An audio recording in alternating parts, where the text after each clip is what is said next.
Spinoza explique le pacte secret entre Jésus et Marie-Madeleine. Attendez, arrêtez tout ce que vous êtes en train de faire, parce que ce que vous allez découvrir dans les prochaines minutes va complètement bouleverser tout ce qu'on vous a enseigné sur Jésus, sur Marie-Madeleine et sur les origines réelles du christianisme.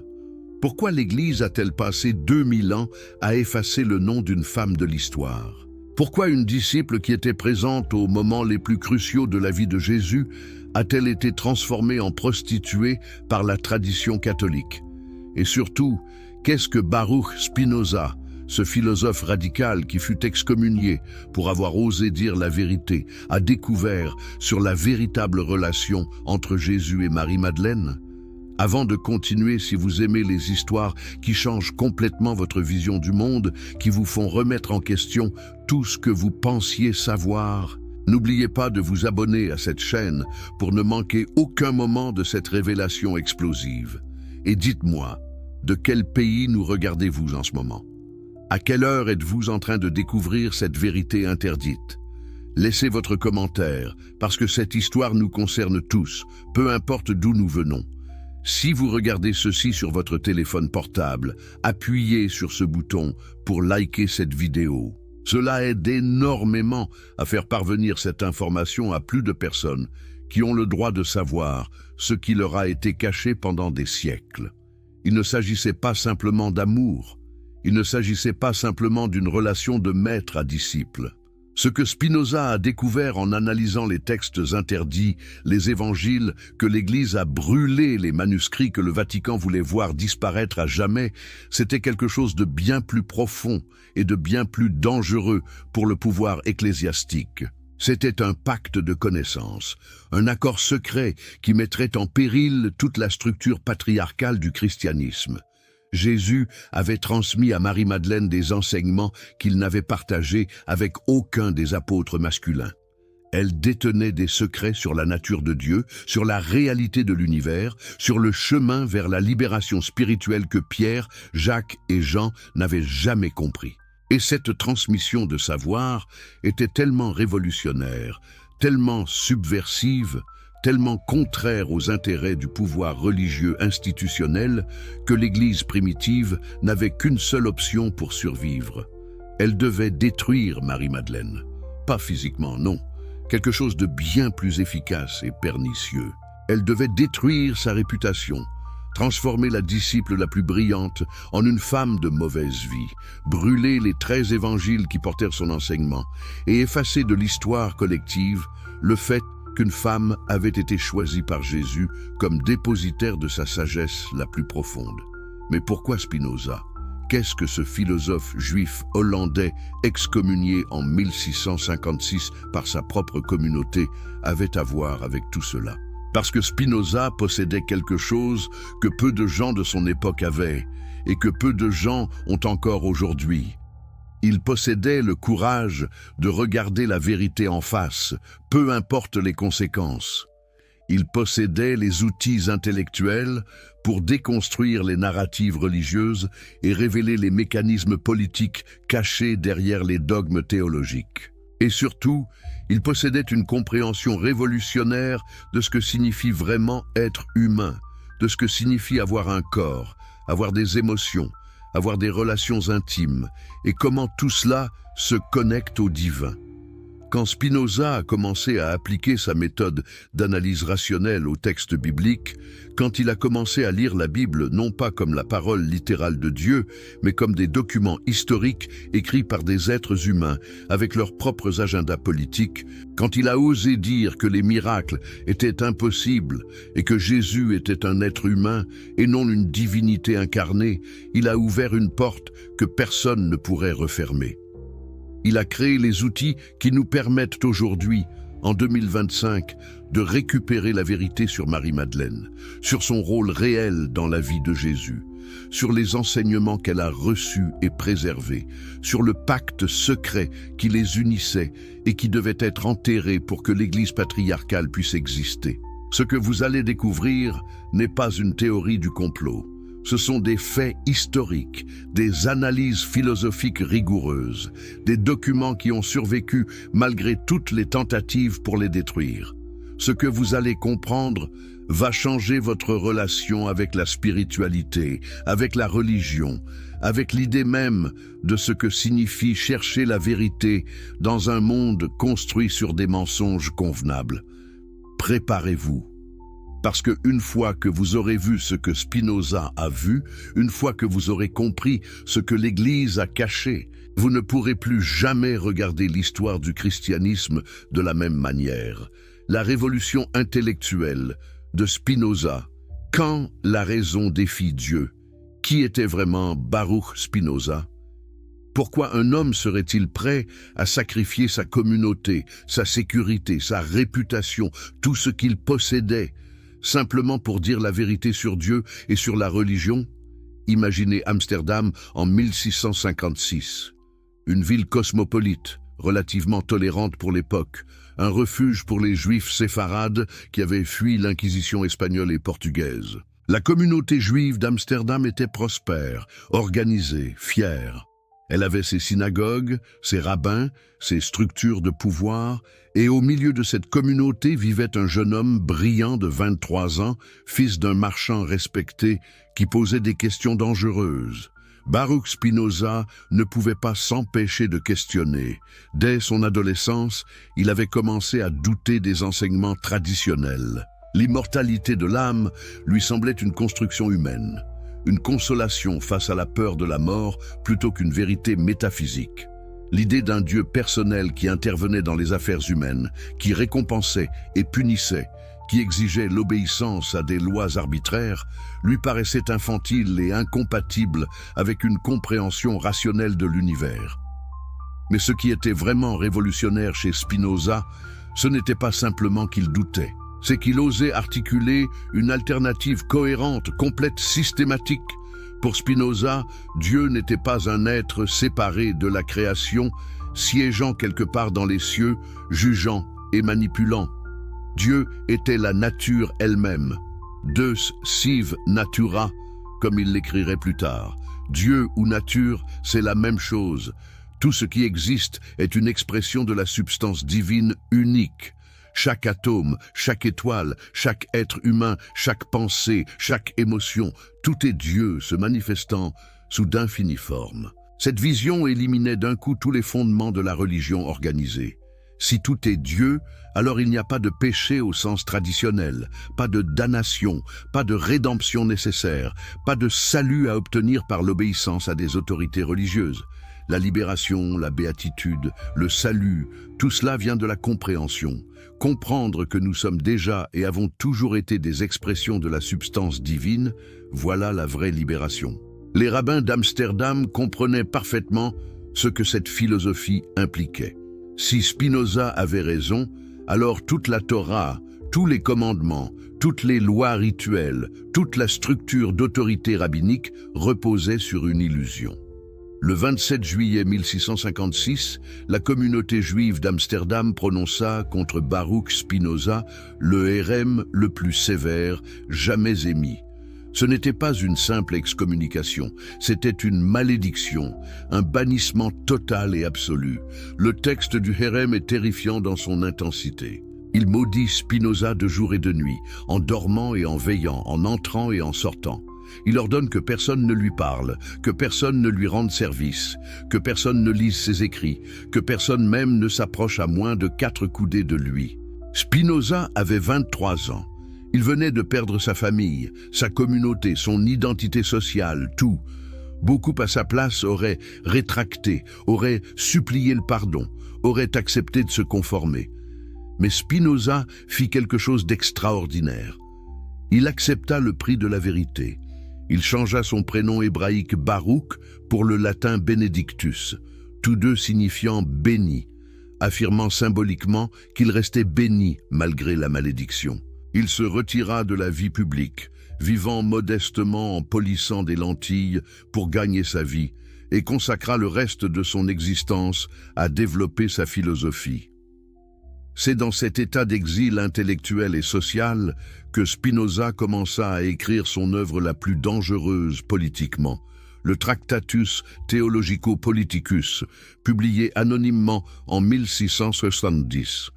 Le but déclaré de ce traité était de libérer l'individu de l'esclavage de la superstition et de l'autorité ecclésiastique. Mais son véritable objectif était encore plus radical. Spinoza voulait démontrer que la Bible n'était pas la parole de Dieu, mais un assemblage de textes humains écrits à différentes époques par différents auteurs avec différents agendas. Il voulait prouver que les miracles décrits dans les Écritures étaient soit des métaphores mal comprises, soit des exagérations, soit de purs mensonges, car les miracles violent les lois de la nature, et les lois de la nature sont l'expression même de la nature divine qui ne peut se contredire. Appliquée au Nouveau Testament, cette méthode d'analyse était absolument dévastatrice pour le christianisme orthodoxe. Si les miracles sont impossibles, alors Jésus n'est pas né d'une vierge. Si la résurrection physique viole les lois naturelles, alors il faut réinterpréter complètement ce que les évangiles entendent par résurrection. Et si Jésus était un être humain ordinaire, soumis aux mêmes lois naturelles que tous les autres êtres humains, alors il avait toutes les dimensions de l'expérience humaine, y compris la capacité d'aimer, de former des liens profonds, d'avoir des relations intimes, d'avoir des besoins émotionnels et physiques. C'est ici que la méthode de Spinoza devient absolument cruciale pour comprendre la vérité sur Marie-Madeleine. Parce que si nous acceptons que Jésus était pleinement humain, si nous rejetons la mythologie qui l'a transformé en une divinité désincarnée, flottant au-dessus des réalités corporelles et émotionnelles de la vie humaine, alors nous devons nous poser la question honnête que l'Église a passé 2000 ans à éviter. Quelle était la véritable nature de la relation entre Jésus et cette femme qui l'a suivi depuis la Galilée jusqu'à Jérusalem, et qui était présente à sa crucifixion quand les apôtres masculins avaient tous fui, qui fut la première à le voir après sa résurrection présumée et à qui il confia la mission d'annoncer aux autres ce qui s'était passé. Pour Spinoza, la réponse était évidente une fois qu'on appliquait la raison au lieu du dogme. Marie-Madeleine n'était pas une prostituée repentie suivant Jésus par gratitude.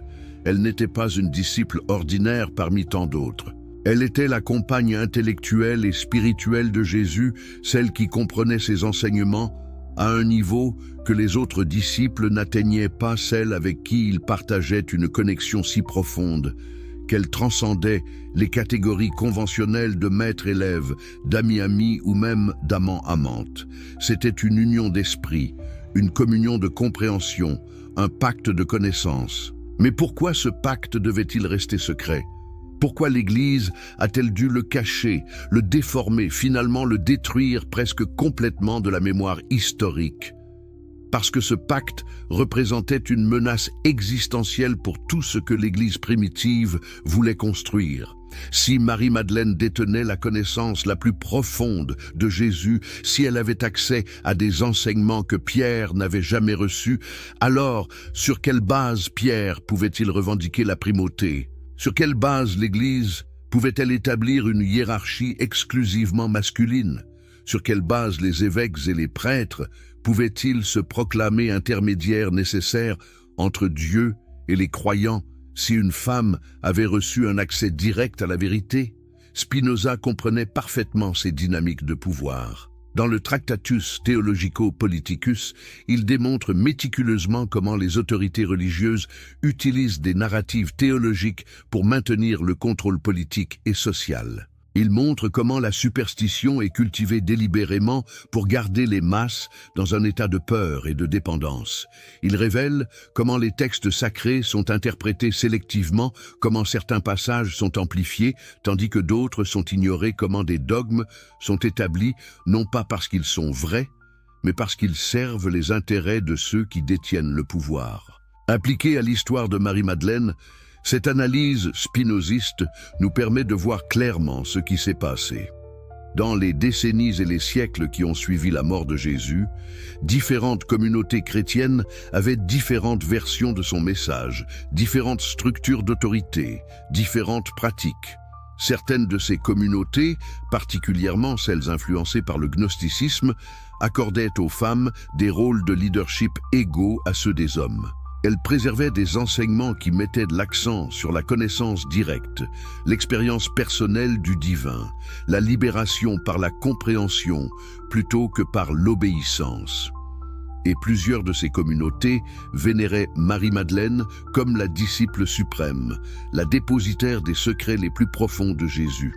Mais une autre faction a finalement prévalu. Une faction qui voulait une église hiérarchique avec des évêques et des prêtres ordonnés, avec des rituels standardisés, avec des dogmes fixes qui ne pouvaient être questionnés. Une faction qui trouvait intolérable l'idée que n'importe qui, surtout une femme, puisse avoir un accès direct au divin sans passer par leurs autorités instituées. Cette faction avait besoin d'établir Pierre comme le fondement, comme le roc sur lequel l'Église serait bâtie. Et pour établir Pierre, il fallait diminuer Marie-Madeleine. C'est ainsi qu'a commencé la plus grande campagne de diffamation de l'histoire religieuse. Une campagne qui allait durer plus de 1400 ans et dont les effets se font encore sentir aujourd'hui. Marie-Madeleine devait être transformée. De disciple brillante, elle devait devenir disciple repenti. De leader spirituel, elle devait devenir exemple de rédemption. De compagne et égale de Jésus, elle devait devenir une femme sauvée de sa nature pécheresse par la miséricorde masculine. Et le moyen le plus efficace pour accomplir cette transformation était de la sexualiser, de faire de sa sexualité présumée sa caractéristique définissante, de réduire une figure spirituelle complexe à une simple prostituée rachetée. Spinoza n'avait probablement pas accès aux évangiles gnostiques qui ont été découverts au XXe siècle, comme l'évangile de Marie trouvé dans le Codex de Berlin ou les textes de Nag Hammadi. Mais il n'en avait pas besoin pour comprendre ce qui s'était passé. Sa méthode d'analyse critique des textes, son insistance sur la recherche des motivations politiques derrière les narratives religieuses, sa compréhension profonde de comment les institutions utilisent la théologie pour maintenir le pouvoir, tout cela lui permettait de reconstruire la vérité même sans avoir tous les documents. Il pouvait lire les silences des évangiles canoniques, les contradictions, les traces de récits alternatifs qui avaient été supprimés mais pas complètement effacés. Et quand nous, au XXIe siècle, appliquons les outils que Spinoza a créés aux documents qui ont depuis été découverts, quand nous combinons son rationalisme implacable avec les preuves historiques que nous avons maintenant, l'image qui émerge est stupéfiante dans sa clarté. Jésus et Marie-Madeleine n'étaient pas simplement maîtres et disciples.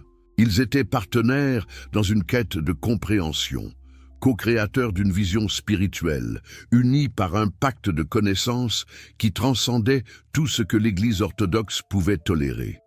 Et c'est ce pacte, cette union d'esprits égaux, cette reconnaissance mutuelle de capacités spirituelles et intellectuelles indépendantes du genre, que l'Église devait absolument détruire pour survivre dans la forme qu'elle voulait prendre. Les évangiles apocryphes, ce que l'Église a brûlé. Que contenaient vraiment les évangiles que l'Église a déclarés hérétiques?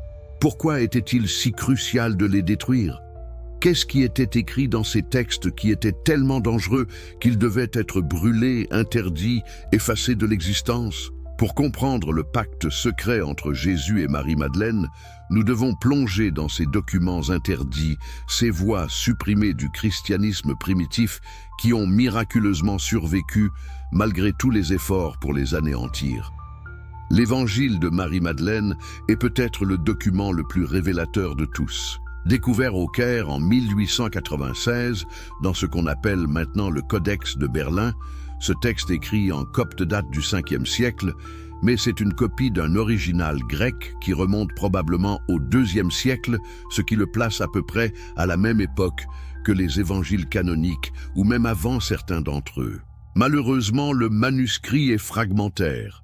Les 6 premières pages manquent complètement, et il y a une lacune de 4 pages au milieu. Mais ce qui a survécu est absolument explosif. Le texte commence avec Jésus répondant à des questions sur la nature de la matière et du péché. Sa réponse est fascinante et complètement cohérente avec une philosophie spinoziste avant Spinoza. Il dit qu'il n'y a pas de péché en soi. Le péché n'existe que lorsque nous agissons contre notre vraie nature. Le bien est venu pour ramener chaque élément à ses racines, à sa nature originelle.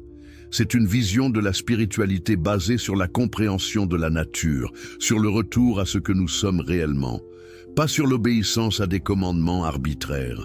Puis Jésus dit quelque chose de profondément radical. Il dit que le Fils de l'homme est à l'intérieur de vous. N'allez pas en disant « il est ici » ou « il est là », parce que c'est en vous qu'il se trouve. Ceux qui le cherchent le trouvent. Cela ressemble exactement à la philosophie de Spinoza, selon laquelle le divin n'est pas séparé de nous, mais est notre essence la plus profonde. La libération vient de la réalisation de cette vérité, pas de la soumission à des autorités externes. Et puis Jésus donne un commandement qui aurait dû être le fondement de tout le christianisme, mais qui fut presque entièrement ignoré par l'Église institutionnelle. Il dit « N'imposez aucune règle hormis celle dont je fus le témoin. N'ajoutez pas de loi à celle de celui qui a fait les lois, afin de ne pas en devenir les esclaves. » Lisez bien ces mots. Jésus ordonne explicitement à ses disciples de ne pas créer de nouvelles lois, de ne pas établir de nouvelles règles, de ne pas construire un système de commandements qui asservirait les gens. Pouvez-vous imaginer combien ce commandement était gênant pour une Église qui voulait précisément faire cela, qui voulait établir des règles sur absolument tout, depuis ce qu'on mange jusqu'à quand on peut avoir des relations sexuelles et avec qui. Après que Jésus parte, les disciples sont dans la détresse. Ils pleurent et disent « Comment pouvons-nous aller vers les païens et annoncer l'évangile du Fils de l'homme? Ils ne l'ont pas épargné. Comment nous épargnerait-il » C'est ici que Marie-Madeleine entre en scène d'une manière qui révèle immédiatement son statut. Elle se lève, elle les embrasse tous. Elle parle avec autorité. « Ne soyez pas dans la peine et le doute, leur dit-elle, car sa grâce vous accompagnera et vous protégera. » Par ces paroles, le texte nous dit que Marie convertit leur cœur vers le bien. C'est elle qui console les disciples masculins. C'est elle qui leur donne du courage. C'est elle qui prend le leadership au moment crucial. Puis Pierre lui demande quelque chose qui révèle tout. « Sœur, dit-il, nous savons que le Sauveur te préférait aux autres femmes. Rapporte-nous les paroles du Sauveur que tu as en mémoire, celles que tu connais, mais nous pas, et que nous n'avons pas entendues. » Lisez bien cela. Pierre reconnaît explicitement 3 choses fondamentales. Premièrement, que Jésus préférait Marie-Madeleine aux autres femmes. Deuxièmement, qu'elle possède une connaissance des enseignements de Jésus que les apôtres masculins ne possèdent pas. Troisièmement, qu'il y avait des conversations entre Jésus et Marie-Madeleine dont les autres disciples étaient exclus. Voici donc le pacte secret révélé directement dans le texte. Jésus a transmis à Marie-Madeleine des enseignements qu'il n'a pas partagés avec les autres. C'était une transmission privée, exclusive, basée sur une reconnaissance de capacités particulières. Marie répond alors en décrivant une vision qu'elle a eue, une conversation avec le Seigneur. Elle dit « Je vis le Seigneur en vision et je lui dis « Seigneur, je t'ai vu en ce jour en vision. » Il répondit et me dit « Bienheureuse, toi qui ne te troubles pas à ma vue, car là où est l'intellect, là est le trésor. » Cette phrase est absolument cruciale et complètement cohérente avec la philosophie de Spinoza. Le trésor n'est pas dans le ciel. Il n'est pas obtenu par des rituels. Il n'est pas dispensé par des prêtres. Il est où se trouve l'intellect, la capacité de comprendre. Jésus félicite Marie-Madeleine spécifiquement pour son intellect, pour sa capacité à voir sans être troublé, pour sa compréhension. C'est une reconnaissance de mérite intellectuel et spirituel, pas de statut social ou de genre. Malheureusement, les 4 pages suivantes du manuscrit sont perdues et nous ne saurons probablement jamais ce qu'elles contenaient. Quand le texte reprend, Marie est en train de décrire l'ascension de l'âme à travers différentes sphères ou puissances qui tentent de la retenir. C'est une cosmologie gnostique typique, où la libération spirituelle est comprise comme une montée à travers des niveaux de réalité, surmontant des obstacles représentés comme des puissances ou des archontes. Ce qui est important ici n'est pas la cosmologie spécifique, mais le fait que Marie décrit ses enseignements ésotériques avec une assurance et une maîtrise qui indiquent clairement qu'elle a reçu une instruction profonde. Mais voici où le texte devient vraiment révélateur de ce qui s'est passé historiquement. Après que Marie ait fini de parler, André réagit avec scepticisme. « Dites, que pensez-vous de ce qu'elle vient de raconter ? Pour ma part, je ne crois pas que le maître ait parlé ainsi. Ses pensées diffèrent de celles que nous avons connues. » Et puis Pierre ajoute avec une hostilité à peine voilée. Est-il possible que le maître se soit entretenu ainsi avec une femme sur des secrets que nous ignorons? Devons-nous changer nos habitudes, écouter tout cette femme? L'a-t-il vraiment choisi et préféré à nous? Voilà, c'est ici, directement dans le texte, la source du conflit qui allait déchirer le christianisme primitif et finalement aboutir à la suppression complète de Marie-Madeleine et de son enseignement. Ce n'est pas une question théologique, c'est une question de pouvoir, d'ego masculin blessé, de jalousie pure et simple. Pierre ne peut pas tolérer l'idée qu'une femme ait reçu des enseignements que lui, Pierre, n'a pas reçus. Il ne peut pas accepter qu'une femme puisse avoir une autorité spirituelle égale ou supérieure à la sienne. Donc, il fait ce que font les hommes insécurisés de pouvoir depuis la nuit des temps. Il attaque sa crédibilité. Il implique qu'elle ment ou qu'elle s'est trompée. Il utilise son genre contre elle. Marie pleure. Elle dit à Pierre, « Mon frère Pierre, qu'as-tu dans la tête? Crois-tu que c'est toute seule dans mon imagination que j'ai inventé cette vision? Ou qu'à propos de notre maître je dise des mensonges? C'est le cri d'une femme qui sait la vérité, qui a reçu directement les enseignements, mais qui est confrontée au refus d'hommes de reconnaître sa légitimité simplement parce qu'elle est une femme. Heureusement, il y a au moins un homme dans le groupe qui voit clairement. Lévi prend la parole et réprimande Pierre directement. « Pierre, tu as toujours été un emporté. Je te vois maintenant t'acharner contre la femme, comme le font nos adversaires. Pourtant, si le maître l'a rendue digne, qui es-tu pour la rejeter? Assurément, le maître la connaît très bien. Il l'a aimée plus que nous. » Encore une fois, la préférence de Jésus pour Marie-Madeleine est explicitement déclarée. Il l'a aimée plus que les autres disciples, pas simplement comme un maître aime un élève, mais plus d'une manière qui implique une intimité, une connexion spéciale. Lévi continue avec ce qui aurait dû devenir le principe fondamental du christianisme. Ayons donc du repentir et devenons l'être humain dans son intégrité.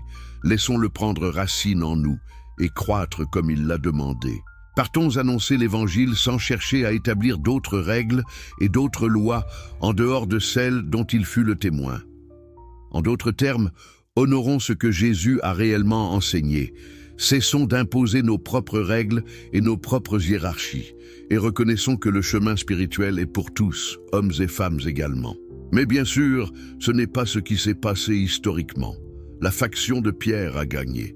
L'Église qui s'est développée était une Église hiérarchique, exclusivement masculine dans son leadership, obsédée par les règles et les lois, insistant sur sa médiation nécessaire entre Dieu et les croyants. Et pour établir cette Église, Marie-Madeleine devait être marginalisée, ses enseignements devaient être supprimés, ses évangiles devaient être brûlés. L'évangile de Philippe, un autre texte gnostique trouvé à Nag Hammadi en 1945, contient des passages encore plus explicites sur la relation entre Jésus et Marie-Madeleine. Le texte se réfère à Marie-Madeleine comme la compagne de Jésus, utilisant un terme copte qui peut signifier partenaire ou épouse. Il dit que Jésus l'aimait plus que tous les autres disciples et qu'il l'embrassait fréquemment. Les autres disciples étaient apparemment jaloux et demandaient « Pourquoi l'aimes-tu plus que nous tous ?» Pour beaucoup de gens, y compris beaucoup d'érudits chrétiens conservateurs, ces passages sont profondément troublants. Ils ne cadrent pas avec l'image de Jésus comme une figure asexuée au-dessus des attachements humains. Mais pour une perspective spinoziste, ces passages font parfaitement sens. Si Jésus était pleinement humain, comme Spinoza insistait qu'il devait l'être, alors il avait une vie émotionnelle complète, des besoins d'intimité, la capacité d'aimer profondément. Nier cela, c'est nier la réalité de son humanité. Mais plus important encore, dans le contexte gnostique de ces évangiles, l'amour entre Jésus et Marie-Madeleine n'était pas simplement romantique ou physique. C'était un amour qui incluait ses dimensions mais les transcendait. C'était une union sacrée, une syzygie comme les gnostiques l'appelaient, une union d'opposés complémentaires qui ensemble formaient une totalité. C'était une manifestation de la réunification de ce qui avait été séparé, une incarnation du principe spirituel, de l'union du masculin et du féminin comme voie vers la complétude. Spinoza aurait compris cela à travers son concept d'amor intellectualis Dei, l'amour intellectuel de Dieu. Pour Spinoza, la forme la plus élevée d'amour n'est pas simplement émotionnelle ou physique, mais est une union de compréhension, une fusion d'esprits qui reconnaissent leur unité essentielle dans la substance divine unique. Quand deux êtres atteignent ce niveau de compréhension mutuelle et de reconnaissance, leur amour devient une expression directe de Dieu, s'aimant lui-même à travers eux. C'était la vraie nature du pacte entre Jésus et Marie-Madeleine. Ce n'était pas simplement qu'il lui a enseigné des choses qu'il n'a pas enseignées aux autres, bien que ce soit vrai. Ce n'était pas simplement qu'ils avaient une relation intime, bien que cela soit probablement aussi vrai. C'était que leur relation elle-même, dans toute sa complexité, incluant l'intellectuel, le spirituel, l'émotionnel et possiblement le physique, était un véhicule de révélation, un moyen d'accéder à des niveaux de compréhension qui ne pouvaient pas être atteints autrement. Le pacte de connaissance. Pourquoi Marie-Madeleine était choisie? Mais pourquoi elle? De toutes les personnes qui suivaient Jésus, de tous ses disciples et sympathisants, pourquoi Marie-Madeleine en particulier était-elle la destinataire de ces enseignements secrets, la partenaire dans ce pacte de connaissance? Était-ce simplement de l'amour au sens romantique? Était-ce un choix arbitraire? Ou y avait-il quelque chose de spécifique chez Marie-Madeleine qui la rendait particulièrement apte à recevoir et préserver ce que Jésus voulait transmettre? Les évangiles gnostiques suggèrent clairement que c'était une question de capacité, de mérite intellectuel et spirituel. Marie-Madeleine avait une qualité d'esprit, une profondeur de compréhension que les autres disciples n'égalaient pas. Dans l'évangile de Marie, quand elle partage les enseignements qu'elle a reçus, la sophistication du contenu est remarquable. Elle ne répète pas simplement des maximes simples ou des paraboles. Elle articule une vision métaphysique complète, une cosmologie, une théorie de l'âme et de sa libération. Ce n'est pas le niveau de compréhension d'un disciple ordinaire. C'est le niveau de quelqu'un qui a non seulement entendu, mais profondément intégré et peut maintenant enseigner aux autres. Pour Spinoza, qui valorisait l'intellect au-dessus de tout, cette méritocratie spirituelle aurait été évidente et juste. La capacité de comprendre la nature de Dieu, de saisir les vérités métaphysiques, d'atteindre ce que Spinoza appelait le troisième genre de connaissance, la connaissance intuitive de l'essence des choses dans leur relation à la substance divine. Cette capacité varie d'une personne à l'autre. Elle ne dépend pas du genre. Elle ne dépend pas de la classe sociale, elle ne dépend pas de l'ethnicité ou de tout autre facteur externe. Elle dépend uniquement du développement de l'intellect, de la clarté de la pensée, de la capacité à percevoir les connexions entre les choses. Si Jésus opérait selon ce principe spinoziste avant Spinoza, alors son choix de Marie-Madeleine comme destinataire principal de ses enseignements les plus profonds était basé sur une reconnaissance de sa supériorité intellectuelle et spirituelle. Elle était simplement meilleure que Pierre, Jacques, Jean et les autres à comprendre ce qu'il enseignait. Elle posait de meilleures questions. Elle saisissait des nuances qu'il manquait. Elle pouvait voir des implications et des connexions que leur esprit ne percevait pas. Cette reconnaissance de la supériorité de Marie-Madeleine est évidente dans la manière dont les évangiles gnostiques la présentent. et elle est également implicite même dans les évangiles canoniques si on lit attentivement.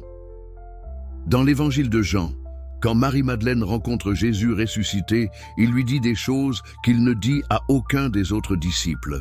Il lui confie la mission d'annoncer la résurrection, faisant d'elle littéralement l'apôtre des apôtres, celle qui annonce aux annonciateurs. Pourquoi choisir une femme pour ce rôle crucial dans une société où le témoignage des femmes n'avait aucune valeur légale? La seule explication sensée est que Jésus reconnaissait en elle une qualité qui transcendait les préjugés de genre de son époque. Il y a aussi la question de ce que Luc appelle les 7 démons, dont Marie-Madeleine avait été libérée. La tradition chrétienne a interprété cela comme preuve d'une possession démoniaque, renforçant l'idée qu'elle était une pécheresse gravement affligée. Mais une lecture rationnelle spinoziste nous donne une compréhension complètement différente. Dans le 1er siècle en Palestine, démon était un terme commun pour décrire toutes sortes de maladies physiques et mentales. Être libéré de 7 démons signifiait probablement être guéri d'une maladie sérieuse, peut-être une condition neurologique ou psychiatrique. Cela n'avait rien à voir avec le péché ou l'immoralité, mais voici ce qui est fascinant. Si Marie-Madeleine avait effectivement souffert d'une condition qui lui donnait des expériences visionnaires ou des états de conscience altérés, et si elle avait ensuite appris à contrôler et utiliser ces expériences de manière constructive, cela l'aurait rendue particulièrement apte à certains types de perceptions spirituelles. De nombreuses traditions mystiques à travers le monde reconnaissent que certaines personnes qui ont des capacités neurologiques inhabituelles, lorsqu'elles apprennent à les maîtriser, peuvent accéder à des niveaux de conscience et de compréhension qui sont fermés aux autres. Marie-Madeleine aurait pu être l'une de ces personnes. Le pacte entre Jésus et Marie-Madeleine était donc multidimensionnel, au niveau le plus superficiel que même les évangiles canoniques ne peuvent pas cacher complètement. C'était une relation d'affection profonde et de confiance mutuelle. Jésus aimait Marie-Madeleine d'une manière qui se distinguait de ses sentiments envers les autres disciples. À un niveau plus profond, révélé dans les évangiles gnostiques, c'était une relation de transmission d'enseignement, où Jésus partageait avec Marie des connaissances qu'il ne partageait pas avec les autres. À un niveau encore plus profond, suggéré par les textes gnostiques et cohérent avec une philosophie spinoziste, c'était une union sacrée, une syzygie, où 2 êtres réalisaient leur unité essentielle et, à travers cette réalisation, accédaient à une compréhension du divin qui transcendait ce que l'un ou l'autre pouvait atteindre seul. C'est ce dernier aspect qui était le plus dangereux pour l'Église orthodoxe naissante, parce que si la voie vers la compréhension divine passe par l'union intime, égalitaire, mutuellement reconnaissante de 2 êtres humains, alors qu'est-ce que cela signifie pour une institution qui veut se positionner comme l'intermédiaire nécessaire entre l'humanité et Dieu?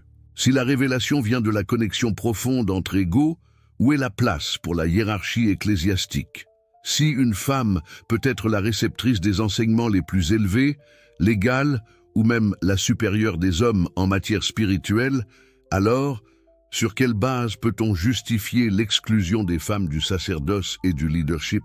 Le pacte entre Jésus et Marie-Madeleine représentait donc une forme de spiritualité radicalement différente de celle que l'Église voulait établir.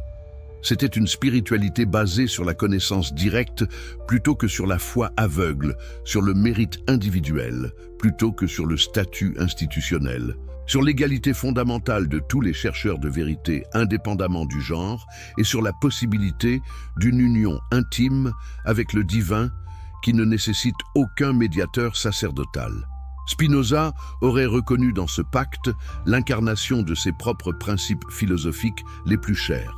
La liberté qui vient de la compréhension, l'égalité fondamentale de tous les êtres humains comme expression de la substance divine unique, le rejet de l'autorité imposée de l'extérieur en faveur du développement de la raison interne. L'amour comme la plus haute forme de connaissance, non pas émotionnelle et aveugle mais intellectuelle et éclairante, Pour Spinoza, le véritable amour de Dieu est la compréhension de Dieu, et cette compréhension culmine dans la réalisation que nous sommes nous-mêmes des modes de la substance divine, que connaître Dieu, c'est se connaître soi-même, et se connaître soi-même, c'est connaître Dieu. C'était exactement ce que Jésus enseignait à Marie-Madeleine, selon les évangiles gnostiques, que le royaume de Dieu est à l'intérieur de nous, que nous ne devons pas chercher le salut à l'extérieur, mais réaliser ce que nous sommes déjà. Que la connaissance nous libère et l'ignorance nous enchaîne, que les règles imposées de l'extérieur nous asservissent et que la vraie loi est écrite dans notre nature même. Ces enseignements, préservés par Marie-Madeleine et documentés dans ses évangiles, étaient trop dangereux pour être tolérés. Donc l'Église a fait ce qu'elle devait faire pour survivre dans la forme qu'elle voulait prendre. Elle a déclaré ces évangiles hérétiques, elle les a bannis. Elle les a brûlés partout où elle les trouvait.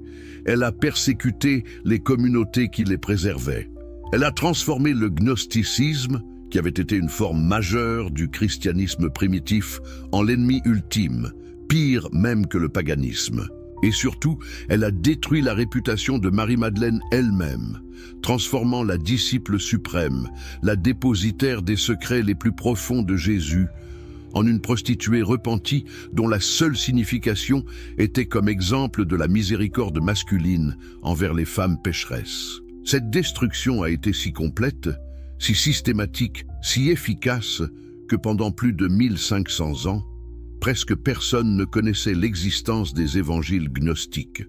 Presque personne ne savait que Marie-Madeleine avait été vénérée par des communautés chrétiennes entières comme leur enseignante principale, leur apôtre, leur lien direct avec Jésus. Presque personne ne connaissait le pacte secret, la transmission de connaissances, l'union sacrée qui avait été au cœur du message original de Jésus, mais qui avait dû être supprimée pour que l'Église patriarcale puisse exister. Mais la vérité a une façon étrange de survivre. Des manuscrits enterrés dans le désert égyptien pendant des siècles ont été redécouverts.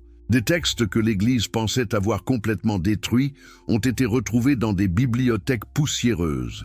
Et maintenant, avec les outils d'analyse critique que Spinoza a développés avec notre compréhension moderne de comment les institutions utilisent la religion pour maintenir le pouvoir, avec notre capacité à lire ces textes anciens, sans les filtres de 2000 ans de dogmes orthodoxes, nous pouvons finalement commencer à récupérer la vérité. Le pacte secret entre Jésus et Marie-Madeleine n'était pas secret parce qu'il était honteux. Il était secret parce qu'il était révolutionnaire. Il offrait un chemin vers le divin qui court-circuitait toutes les structures de pouvoir que l'Église voulait établir. Il démontrait que l'accès à la vérité la plus profonde ne dépend pas du genre, pas du statut social, pas de l'ordination sacerdotale, mais uniquement de la capacité à comprendre, à questionner, à penser clairement. Il incarnait une spiritualité d'égalité, de connaissance directe, d'union intime avec le divin qui ne nécessite aucun intermédiaire institutionnel. Et c'est pourquoi même aujourd'hui, en 2025, plus de 350 ans après la mort de Spinoza, plus de 19 siècles après la mort de Marie-Madeleine, cette vérité continue de menacer, continue de déranger, continue de remettre en question les fondements mêmes de la religion organisée. Le pacte secret entre Jésus et Marie-Madeleine, une fois pleinement compris, détruit l'idée même qu'une institution humaine peut contrôler l'accès au divin. Il proclame que la vérité est accessible à tous ceux qui ont le courage de la chercher et la capacité de la comprendre. Il déclare que l'amour le plus profond et la connaissance la plus élevée sont inséparables. Il affirme que notre nature humaine complète, corps, esprit, émotion, intellect, est sacrée, non pas malgré notre humanité, mais à travers elle. C'est la vérité que Spinoza a passé sa vie à essayer d'articuler philosophiquement. C'est la vérité que Marie-Madeleine a préservée à travers les siècles, malgré tous les efforts pour la détruire.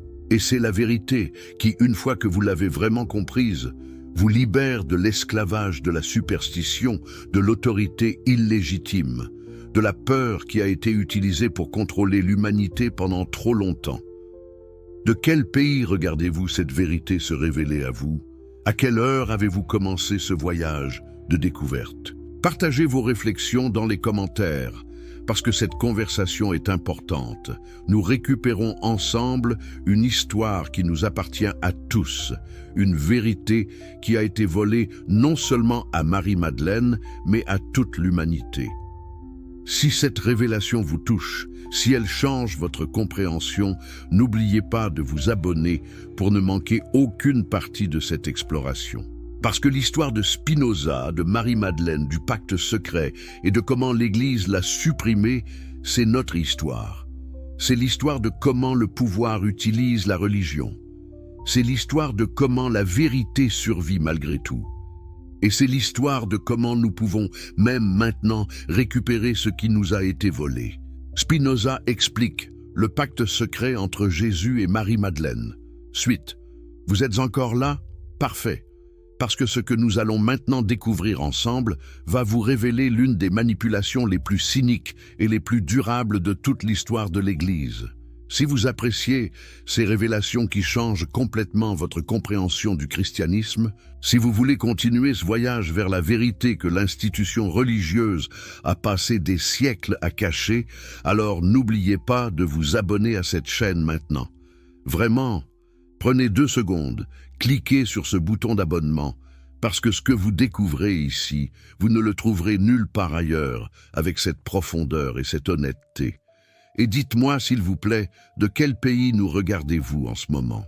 À quelle heure découvrez-vous cette vérité sur Marie-Madeleine et Spinoza? Écrivez-le dans les commentaires, parce que cette communauté qui se forme autour de la recherche de la vérité est importante. Elle montre que partout dans le monde, des gens refusent d'accepter les mensonges confortables et exigent de savoir ce qui s'est réellement passé. Si vous regardez ceci sur votre téléphone portable, prenez une seconde pour liker cette vidéo. Cela aide énormément l'algorithme à faire parvenir ces informations cruciales à plus de personnes qui ont besoin de les connaître. Maintenant, préparez-vous. Parce que nous allons entrer dans le cœur même de la manipulation, dans le moment précis où une décision calculée d'un homme puissant a changé pour toujours la perception de Marie-Madeleine, transformant la disciple la plus brillante de Jésus en une prostituée repentie. Et cette transformation n'était pas un accident. Ce n'était pas une erreur innocente d'interprétation. C'était une stratégie politique délibérée avec un objectif très clair. Êtes-vous prêt à voir exactement comment cela s'est produit? La plus grande diffamation de l'histoire. Comment une apôtre devient prostituée. L'année est 591 après Jésus-Christ. Près de 600 ans se sont écoulés depuis la crucifixion. Le christianisme est devenu la religion officielle de l'Empire romain depuis plus de 2 siècles. Les évangiles canoniques ont été établis. Les hérésies ont été combattues, les textes gnostiques ont été brûlés, l'Église a consolidé son pouvoir, établi sa hiérarchie, défini ses dogmes. Mais il reste un problème qui persiste, qui refuse de disparaître complètement, qui continue de hanter la conscience collective du christianisme. Marie-Madeleine. Même après des siècles de suppression des évangiles gnostiques, même après l'établissement d'une hiérarchie exclusivement masculine, même après que l'Église a fait tout son possible pour minimiser son importance, Marie-Madeleine reste une figure problématique. Pourquoi? Parce que même les évangiles canoniques, même les textes que l'Église a elle-même choisis et préservés, ne peuvent pas cacher complètement son importance. Elle est présente à la crucifixion quand les apôtres masculins ont fui. Elle est la première à voir Jésus ressuscité. Elle est explicitement envoyée par Jésus pour annoncer la résurrection aux autres disciples. Comment l'Église peut-elle maintenir que les femmes sont inférieures, qu'elles ne peuvent pas être prêtres, qu'elles ne peuvent pas enseigner, quand ses propres textes sacrés montrent clairement qu'une femme était la figure la plus importante après Jésus lui-même? C'est là qu'intervient le pape Grégoire Ier, connu sous le nom de Grégoire le Grand. C'était un homme brillant, un administrateur talentueux, un théologien influent, et il avait un problème politique urgent à résoudre. Les Lombards, un peuple germanique, venaient d'envahir l'Italie. Ils étaient païens, violents, destructeurs. Grégoire voulait les convertir au christianisme pour stabiliser la région et étendre le pouvoir de l'Église. Mais comment convaincre ces guerriers barbares d'accepter une religion qui prêchait l'amour, le pardon, la non-violence? Grégoire eut une idée brillante dans sa perversité. Il utiliserait Marie-Madeleine comme exemple de la miséricorde infinie du christianisme. Mais pour que cela fonctionne, pour que son exemple soit suffisamment dramatique pour impressionner les Lombardes, il devait d'abord la présenter comme ayant été aussi mauvaise que possible. Plus elle avait été pécheresse, plus son salut démontrerait la puissance du pardon chrétien. Si le christianisme pouvait sauver même la pire des femmes, alors il pouvait certainement sauver les Lombardes. Donc, dans un sermon prononcé en 591, Grégoire fit quelque chose d'extraordinaire et de dévastateur. Il déclara officiellement, avec toute l'autorité du siège papal, que Marie-Madeleine, Marie de Béthanie et la pécheresse anonyme de l'évangile de Luc étaient la même personne. Cette fusion de trois femmes différentes en une seule avait été suggérée auparavant par certains pères de l'Église, mais jamais avec l'autorité papale officielle. Grégoire alla plus loin.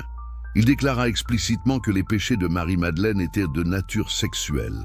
Voici ces mots exacts, conservés pour la postérité. Celle que Luc appelle la femme pécheresse, que Jean appelle Marie, nous croyons être la Marie dont 7 démons ont été expulsés selon Marc. Que signifiaient ces 7 démons, sinon tous les vices? Il est clair que cette femme utilisait auparavant l'onguent pour parfumer sa chair dans des actes interdits. Lisez bien ces mots. Des actes interdits. Elle parfumait sa chair. Grégoire transformait la possession par 7 démons, qui dans les évangiles étaient clairement une référence à une maladie ou à un état psychologique, en une métaphore pour les 7 péchés capitaux, avec un accent particulier sur la luxure. Il continuait. Elle avait convoité avec des yeux terrestres, mais maintenant, par la pénitence, ceux-ci sont consumés par les larmes. Elle a montré ses cheveux pour mettre en valeur son visage, mais maintenant, ses cheveux sèchent ses larmes. Elle avait dit des choses orgueilleuses avec sa bouche, mais en embrassant les pieds du Seigneur, elle posait maintenant sa bouche sur les pieds du Rédempteur. Chaque détail physique de Marie-Madeleine était réinterprété comme preuve de son passé sexuellement immoral. Ses yeux, elle les avait utilisés pour séduire. Ses cheveux, elle les avait montrés pour attirer les hommes. Sa bouche, elle avait dit des choses orgueilleuses, impliquant peut-être qu'elle s'était vantée de sa beauté ou de ses conquêtes sexuelles. Maintenant, tous ces organes qui avaient servi au péché servaient à la pénitence. Mais voici ce qui est absolument crucial à comprendre. Rien, absolument rien de cela n'apparaît dans les évangiles canoniques. Luc mentionne une femme pécheresse qui oint les pieds de Jésus avec du parfum, mais il ne dit jamais qu'elle était une prostituée. Dans la société juive de l'époque, pécheresse pouvait simplement signifier qu'elle n'observait pas strictement la loi de Moïse. Luc mentionne également, dans un chapitre différent, que Marie-Madeleine avait été libérée de 7 démons. Mais encore une fois, aucune connexion avec le péché sexuel n'est établie. Les démons, dans le contexte du 1er siècle, étaient compris comme des causes de maladies physiques ou mentales, pas comme des punitions pour l'immoralité. Jean mentionne Marie de Béthanie, la sœur de Marthe et Lazare, qui oint également Jésus avec du parfum, mais c'est clairement une personne différente, dans un contexte différent, à un moment différent. Ces 3 femmes, la pécheresse anonyme de Luc, Marie-Madeleine libérée des démons, et Marie de Béthanie, sœur de Lazare, sont 3 personnes distinctes dans les évangiles. Mais Grégoire les a fusionnées. Pourquoi? Spinoza, avec sa méthode d'analyse politique et théologique, aurait immédiatement reconnu ce qui se passait ici. Ce n'était pas une erreur d'interprétation, ce n'était pas une confusion innocente, c'était une manipulation calculée des textes pour servir un agenda politique spécifique. Grégoire avait 2 objectifs simultanés. Premièrement, comme il l'a déclaré explicitement, il voulait utiliser Marie-Madeleine comme exemple du pouvoir du pardon chrétien pour convertir les Lombards. Et sa stratégie a fonctionné. Les Lombards se sont effectivement convertis, mais il y avait un deuxième objectif, plus profond et plus pernicieux. En transformant Marie-Madeleine en prostituée, Grégoire résolvait définitivement le problème de son autorité apostolique. Si elle était l'apôtre des apôtres simplement en vertu de sa capacité intellectuelle et spirituelle, de sa compréhension profonde des enseignements de Jésus, alors son exemple menaçait toute la structure patriarcale de l'Église. Les femmes pourraient dire « Regardez Marie-Madeleine, elle était égale ou supérieure aux apôtres masculins. Pourquoi ne pouvons-nous pas être prêtres? Pourquoi ne pouvons-nous pas enseigner ?» Mais si elle était une prostituée repentie, alors son autorité pouvait être tolérée comme une exception basée sur la miséricorde extraordinaire de Jésus, non sur son mérite propre. Une prostituée sauvée par Jésus ne menaçait pas la hiérarchie masculine. Au contraire, elle la renforçait en démontrant que même les femmes les plus déchues pouvaient être rachetées par la grâce masculine divine. Cette stratégie était d'une efficacité diabolique. Elle permettait à l'Église de garder Marie-Madeleine dans son calendrier liturgique, de maintenir sa vénération populaire, mais de la désamorcer complètement comme menace au pouvoir masculin. Elle transformait une rivale en une subordonnée, une leader en une pénitente, une enseignante en une élève reconnaissante. Et cette transformation s'est enracinée si profondément dans la conscience chrétienne qu'elle a survécu pendant près de 1400 ans. Pensez à cela un instant, 1400 ans. Depuis 591 jusqu'à 1969, quand le pape Paul VI a finalement, discrètement, sans fanfare, sans excuses officielles, séparé Marie-Madeleine de la pécheresse de Luc dans le calendrier liturgique. Ce n'est qu'en 2016 que le pape François a élevé sa fête liturgique de mémoire à fête, la plaçant au même niveau que les apôtres masculins. Mais ces corrections tardives peuvent-elles vraiment défaire 1400 ans de diffamation systématique? Combien de générations de femmes chrétiennes ont grandi en apprenant que même la disciple la plus fidèle de Jésus était fondamentalement définie par sa honte sexuelle? Combien de fois l'histoire de Marie-Madeleine a-t-elle été utilisée pour enseigner aux femmes que leur sexualité était leur caractéristique la plus importante et la plus dangereuse, quelque chose qui devait être rigoureusement contrôlé par les hommes et par l'Église? Combien d'institutions ont été créées, les couvents de la Madeleine, pour enfermer et réhabiliter les femmes déchues, utilisant le nom de Marie-Madeleine pour justifier l'enfermement et la punition de femmes qui avaient simplement transgressé les normes sexuelles de leur époque. Et voici ce qui est peut-être le plus révoltant de tout. L'Église orthodoxe orientale n'a jamais accepté cette diffamation. Depuis Jean Chrysostome au IVe siècle, l'Église orthodoxe a toujours maintenu que Marie-Madeleine, Marie de Béthanie et la pécheresse de Luc étaient trois personnes différentes. Elle a toujours vénéré Marie-Madeleine comme l'apôtre des apôtres, jamais comme une prostituée. Cela signifie que pendant tout ce temps, pendant ces 1400 ans où l'Église occidentale enseignait que Marie-Madeleine était une prostituée, il existait une tradition chrétienne majeure qui savait que c'était faux. La vérité était disponible. Elle n'avait pas été complètement effacée, mais l'Église catholique a choisi de maintenir le mensonge pendant 1400 ans. Pourquoi? Pour une analyse spinoziste, la réponse est évidente. Parce que le mensonge servait les intérêts du pouvoir institutionnel d'une manière que la vérité ne pouvait pas. Une Marie-Madeleine, qui était apôtre en vertu de sa capacité intellectuelle et spirituelle, menaçait l'exclusion des femmes du sacerdoce et du leadership. Une Marie-Madeleine, qui était prostituée repentie, renforçait le contrôle de l'Église sur la sexualité féminine et justifiait la subordination des femmes. Le choix était clair. Mais il y a quelque chose d'encore plus profond ici, quelque chose que Spinoza aurait immédiatement reconnu dans sa compréhension de la nature humaine et de la psychologie du pouvoir. La diffamation de Marie-Madeleine n'était pas seulement une stratégie pour maintenir le pouvoir masculin dans l'Église. C'était aussi une façon de gérer l'anxiété profonde que sa véritable histoire provoquait chez les hommes de pouvoir.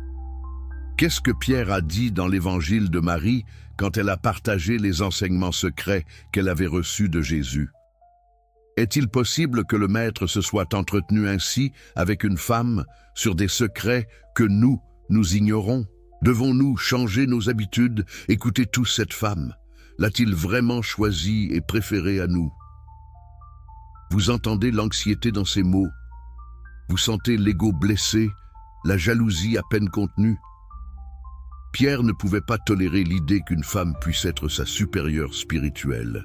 Et cette intolérance, cette anxiété masculine face à la compétence féminine n'a pas disparu avec Pierre. Elle a persisté à travers les siècles. Grégoire le Grand et tous ceux qui ont perpétué sa diffamation de Marie-Madeleine faisaient exactement ce que Pierre avait fait. Ils refusaient de reconnaître qu'une femme puisse être spirituellement et intellectuellement supérieure aux hommes. Donc, ils devaient trouver une autre explication pour son importance dans les évangiles. Si elle ne pouvait pas être importante à cause de sa capacité, alors elle devait être importante à cause de son péché. Si elle ne pouvait pas être vénérée pour sa sagesse, alors elle serait vénérée pour sa repentance. D'une manière ou d'une autre, elle devait être remise à sa place, la place que les hommes pensaient convenir aux femmes. Spinoza, qui avait lui-même été excommunié pour avoir osé dire la vérité, qui avait payé le prix ultime de l'honnêteté intellectuelle, aurait ressenti une profonde affinité avec Marie-Madeleine.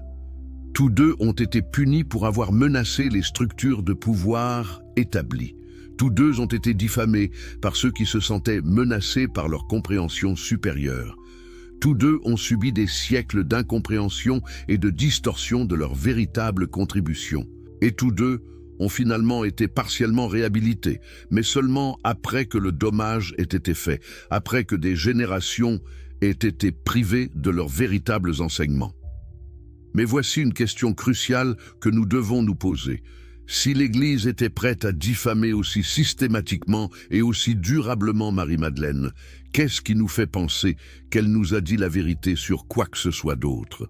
Si elle était prête à transformer la disciple la plus fidèle en prostituée pour des raisons politiques, quelles autres manipulations a-t-elle effectuées sur les textes, sur l'histoire, sur les enseignements de Jésus lui-même? C'est exactement la question que Spinoza posait dans le Tractatus Theologico-Politicus. Il ne demandait pas simplement si tel ou tel passage de la Bible était littéralement vrai. Il demandait quelque chose de beaucoup plus fondamental et dérangeant. Qui contrôle la narration? Qui décide ce qui est sacré et ce qui est hérétique? Qui bénéficie de telle interprétation plutôt que de telle autre? Ce sont les questions que nous devons poser. Ce sont les questions qui révèlent la vérité cachée derrière les dogmes confortables. La diffamation de Marie-Madeleine n'était pas un événement isolé. C'était un symptôme d'un problème beaucoup plus large et plus profond. L'Église primitive a fait un choix conscient de devenir une institution hiérarchique, patriarcale, autoritaire. Elle a choisi d'être l'Église de Pierre plutôt que l'Église de Marie. Elle a choisi l'obéissance sur la compréhension, la foi aveugle sur la connaissance directe, la hiérarchie sur l'égalité. Et pour faire ce choix, elle a dû supprimer toute preuve qu'un autre type de christianisme avait été possible. Les évangiles gnostiques devaient être brûlés parce qu'ils montraient des communautés où les femmes étaient leaders, où la connaissance directe était valorisée au-dessus de l'autorité institutionnelle, où chacun avait accès au divin sans médiation sacerdotale. Marie-Madeleine devait être diffamée parce qu'elle incarnait ce christianisme alternatif, ce pacte de connaissance avec Jésus qui court-circuitait complètement le besoin d'une hiérarchie ecclésiastique. Si son histoire vraie avait été préservée, l'Église que Grégoire le Grand dirigeait en 591 n'aurait pas pu justifier son existence dans la forme qu'elle avait prise. C'est pourquoi la réhabilitation de Marie-Madeleine en 1969 et 2016 était si tardive et si insuffisante. Parce que vraiment réhabiliter Marie-Madeleine, vraiment reconnaître qui elle était et ce qu'elle représentait, nécessiterait de remettre en question les fondements mêmes de l'autorité ecclésiastique. Cela nécessiterait d'admettre que l'exclusion des femmes du sacerdoce n'a aucune base dans les enseignements originaux de Jésus. Cela nécessiterait de reconnaître que la structure hiérarchique de l'Église, avec ses évêques et ses prêtres et son pape, n'était pas ce que Jésus avait en tête, mais une construction humaine créée pour maintenir le pouvoir. Cela nécessiterait d'accepter que le véritable message de Jésus, tel que préservé dans les évangiles gnostiques et incarné dans le pacte avec Marie-Madeleine, était radicalement différent de ce que l'Église orthodoxe a enseigné pendant 2000 ans. Voilà pourquoi Spinoza est si important pour récupérer la vérité sur Marie-Madeleine. Parce qu'il nous a donné les outils pour voir à travers les manipulations, pour reconnaître quand la théologie est utilisée pour masquer des agendas politiques, pour comprendre que les institutions religieuses sont des constructions humaines avec des intérêts humains, non des représentants infaillibles de la volonté divine.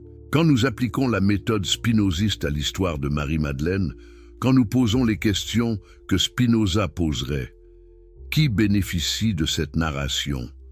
Quels intérêts sont servis par cette interprétation? Quelles alternatives ont été supprimées? La vérité devient cristalline. Marie-Madeleine n'était pas une prostituée. Elle n'a jamais été une prostituée. Cette idée entière est une fabrication créée 600 ans après sa mort par un pape avec un agenda politique spécifique. Ce que Marie-Madeleine était réellement, c'était la disciple la plus brillante de Jésus, celle qui comprenait ses enseignements mieux que quiconque, celle avec qui il partageait un pacte de connaissance qui transcendait les catégories conventionnelles de maître-élève ou même d'amant. Elle était une leader spirituelle de première magnitude, une enseignante, une visionnaire, une femme d'une capacité intellectuelle et spirituelle extraordinaire. Et c'est précisément parce qu'elle était tout cela qu'elle devait être détruite.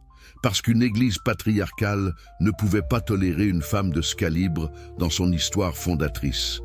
La question maintenant est, que faisons-nous de cette connaissance ? Comment vivons-nous en sachant que l'une des plus grandes injustices de l'histoire religieuse a été commise contre Marie-Madeleine et que cette injustice continue de façonner la façon dont les femmes sont traitées dans de nombreuses traditions chrétiennes aujourd'hui? Est-il suffisant que l'Église ait discrètement corrigé ses calendriers liturgiques en 1969 et 2016, sans jamais s'excuser formellement, sans jamais admettre pleinement l'énormité de ce qu'elle avait fait? Spinoza dirait que non, ce n'est pas suffisant. La vérité exige plus que des corrections discrètes. Elle exige une reconnaissance complète de ce qui s'est passé et pourquoi. Elle exige que nous comprenions les mécanismes par lesquels le pouvoir utilise la religion pour maintenir ses structures. Elle exige que nous développions notre capacité à penser de manière critique, à questionner les autorités, à chercher la vérité même quand elle est inconfortable.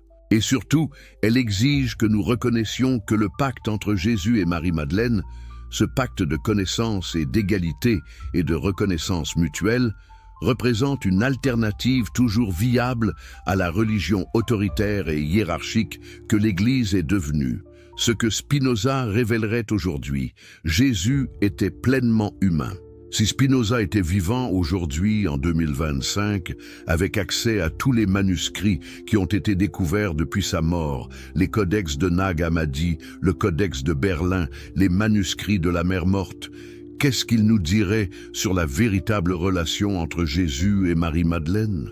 Comment analyserait-il le pacte secret à la lumière de sa philosophie mature, de sa compréhension de la nature humaine, de son éthique de la libération par la connaissance? La première chose que Spinoza insisterait à clarifier encore plus fortement aujourd'hui qu'il ne l'a fait au XVIIe siècle, c'est que Jésus était pleinement humain.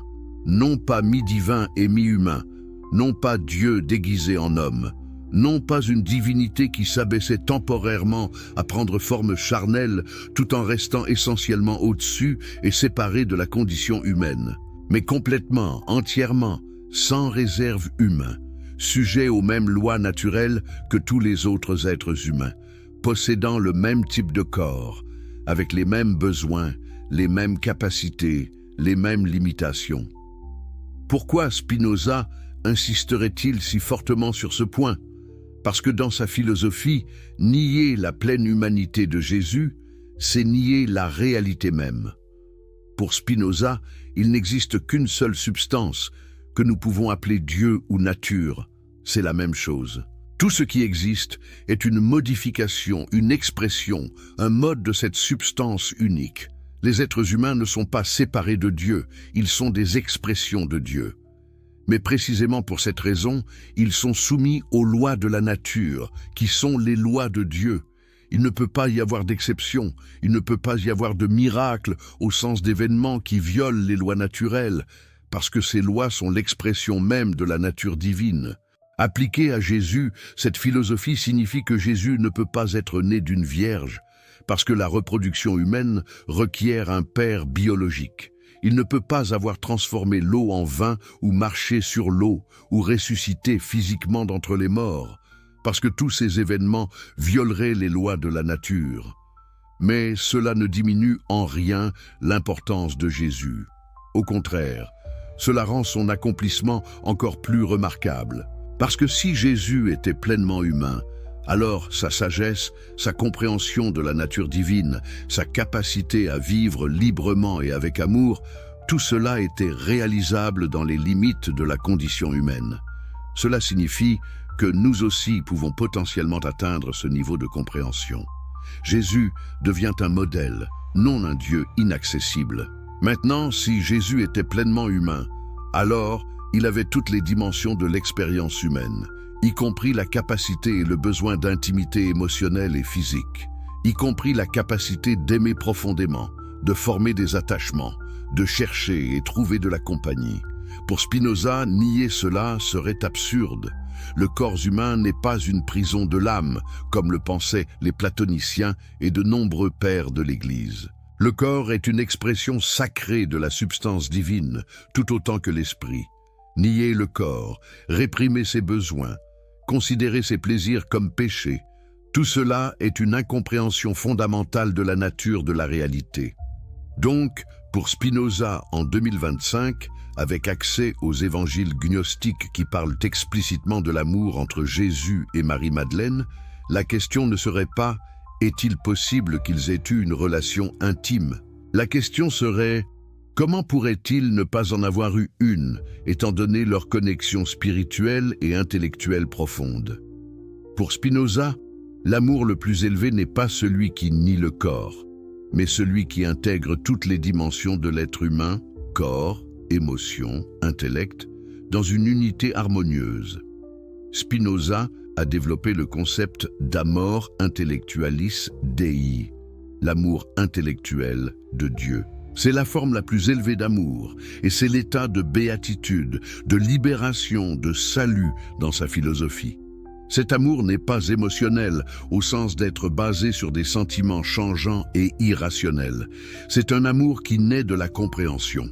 Quand nous comprenons vraiment la nature de la réalité, quand nous saisissons que nous sommes des modes de la substance divine unique, quand nous réalisons que tout ce qui existe est une expression de Dieu nature, alors nous éprouvons un amour profond pour cette réalité totale. C'est un amour qui ne demande rien, qui n'attend rien en retour, qui est simplement la joie de comprendre. Maintenant, imaginez que deux êtres humains atteignent ce niveau de compréhension. Imaginez qu'ils se reconnaissent mutuellement comme ayant atteint cet état de conscience élargi. Que se passe-t-il alors? Ils éprouvent un amour l'un pour l'autre qui est à la fois personnel et transpersonnel, à la fois humain et divin. Ils s'aiment en tant qu'individus avec leurs particularités et leurs qualités uniques, mais ils s'aiment aussi en tant qu'expression de la même substance divine. Leur amour devient une forme de connaissance mutuelle, une reconnaissance de l'unité essentielle qui sous-tend la diversité apparente. C'est ce que Spinoza verrait dans la relation entre Jésus et Marie-Madeleine. Ce n'était pas simplement qu'ils s'aimaient au sens romantique ordinaire, bien que cela pouvait certainement faire partie de leur relation. Ce n'était pas simplement qu'ils avaient une connexion intellectuelle, bien que cela aussi était évident dans les textes gnostiques. C'était que leur relation elle-même était une forme d'amor intellectualis Dei, manifestée entre deux êtres humains. Ils s'aimaient avec cet amour qui naît de la compréhension complète, de la reconnaissance mutuelle d'avoir atteint le même niveau de conscience, de réalisation que chacun est une expression du divin. C'est pourquoi le pacte entre eux était si profond et si dangereux pour les structures de pouvoir ecclésiastiques. Parce que si cette forme d'amour, cette union basée sur la compréhension mutuelle et la reconnaissance égalitaire est le chemin vers la béatitude, alors qu'est-ce que cela signifie pour une Église qui se proclame l'intermédiaire nécessaire entre l'humanité et Dieu? Si deux êtres humains peuvent, par leur connexion intime et leur compréhension partagée, accéder directement au divin sans aucune médiation institutionnelle, alors toute la raison d'être de la hiérarchie ecclésiastique s'effondre. Les évangiles gnostiques préservent des traces de cet enseignement radical. Dans l'évangile de Thomas, Jésus dit « Quand vous ferez le deux-un, et quand vous ferez le dedans comme le dehors, et le dehors comme le dedans, et le haut comme le bas, et quand vous ferez le masculin et le féminin en un seul, alors vous entrerez dans le royaume. » C'est une vision de l'union, de la transcendance des dualités, de la réalisation de l'unité essentielle qui est au cœur de la philosophie spinoziste. Et Marie-Madeleine, dans les textes gnostiques, est présentée comme ayant compris cet enseignement mieux que les autres disciples. Dans l'évangile de Philippe, il est dit que Jésus aimait Marie-Madeleine plus que tous les autres disciples et qu'il l'embrassait fréquemment. Les autres disciples étaient jaloux et demandaient « Pourquoi l'aimes-tu plus que nous tous ?» Pour une lecture spinoziste, cette préférence n'est pas arbitraire ou basée sur une attirance physique superficielle. C'est une reconnaissance de capacité supérieure. Marie-Madeleine avait atteint un niveau de compréhension que les autres n'avaient pas atteint. Elle pouvait participer à l'amor intellectualis Dei d'une manière que les autres ne pouvaient pas encore. C'est pourquoi Jésus la préférait, non pas par caprice, mais par reconnaissance du mérite intellectuel et spirituel. Et c'est aussi pourquoi il lui transmettait des enseignements qu'il ne transmettait pas aux autres. Non pas parce qu'il voulait créer une élite secrète, mais parce que ces enseignements ne pouvaient être compris que par quelqu'un qui avait atteint un certain niveau de développement intellectuel et spirituel. Spinoza est très clair sur ce point dans son éthique. Il y a différents genres de connaissances. Le premier genre, qui est basé sur l'expérience sensible immédiate et les oui-dire, est accessible à tous, mais donne seulement une connaissance confuse et inadéquate. Le deuxième genre, qui est basé sur la raison et la compréhension des connexions causales, est plus difficile, mais donne une connaissance vraie. Et le troisième genre, la connaissance intuitive directe de l'essence des choses dans leur relation à la substance divine, est le plus difficile et accessible seulement à ceux qui ont développé leur intellect au plus haut degré. Marie-Madeleine, selon l'analyse spinoziste des textes gnostiques, avait atteint ce troisième genre de connaissance. C'est pourquoi elle pouvait comprendre les enseignements les plus profonds de Jésus.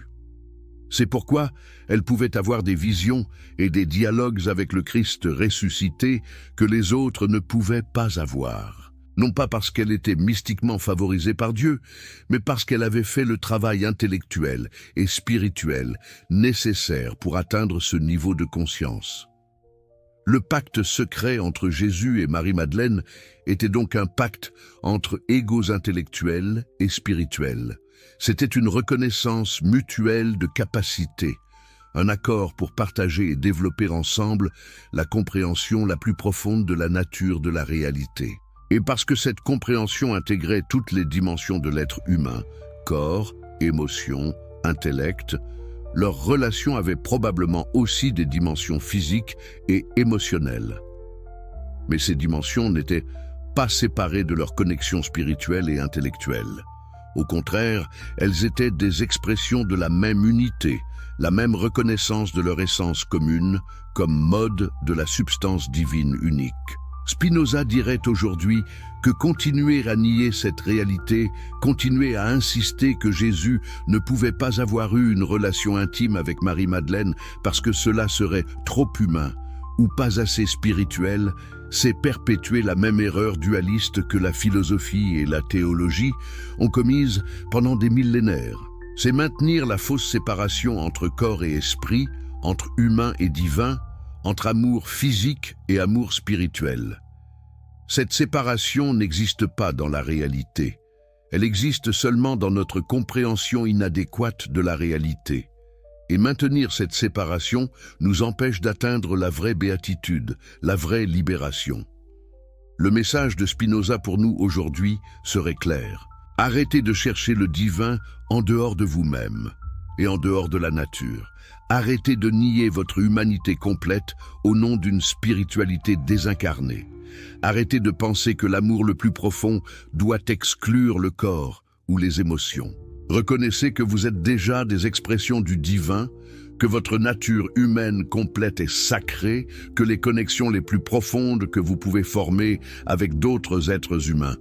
Connexions qui intègrent intellect, émotion, et oui, corps, sont des chemins vers la compréhension de Dieu.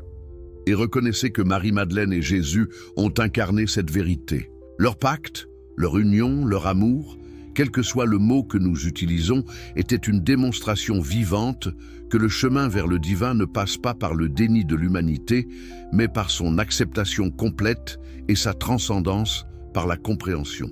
C'est cela que l'Église ne pouvait pas tolérer. C'est cela qu'elle devait supprimer en brûlant les évangiles gnostiques et en diffamant Marie-Madeleine. Parce que si cette vérité était connue, si cette voie était accessible, alors personne n'aurait besoin des prêtres, des évêques, des papes qui se proclament intermédiaires nécessaires entre l'humanité et Dieu. Les trois révélations politiques.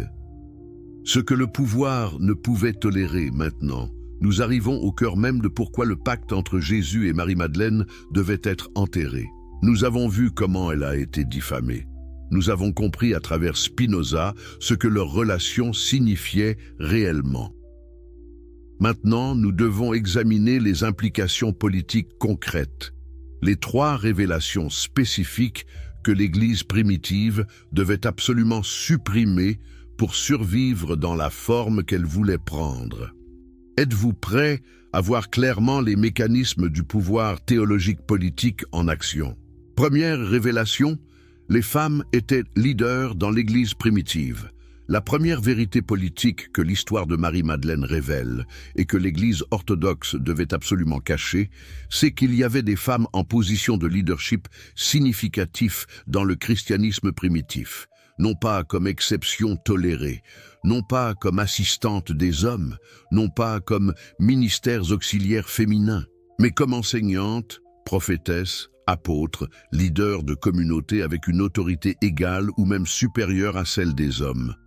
Les textes gnostiques, en particulier ceux associés à Marie-Madeleine, préservent des traces de cette réalité historique que l'Église orthodoxe voulait effacer.